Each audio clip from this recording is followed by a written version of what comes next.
Hi guys, I'm back. Ito yung part 2 para mas mapakita ko sa inyo yung pinaka-sample. Ayan, maglalagin lang kayo dyan. Lagin ko muna ha. And then check natin kung gaano nga ba talaga kalinaw yung camera. So, ayan po yung camera namin. Binuhay ko na para mas makita nyo, no? So, ito ay connected doon sa Wi-Fi. Then, bibigyan ko kayo ng sample ng connected naman po sa access point. Okay. So, ito siya. Yan. Click natin.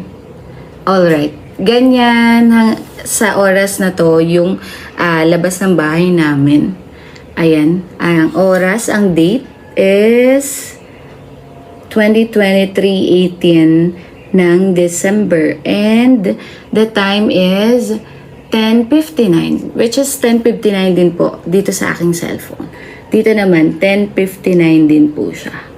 Medyo malabo at talagang kita naman, no, yung pagbabago ng oras na. Now, para makita mo na nagro-rotate talaga siya, pipindutin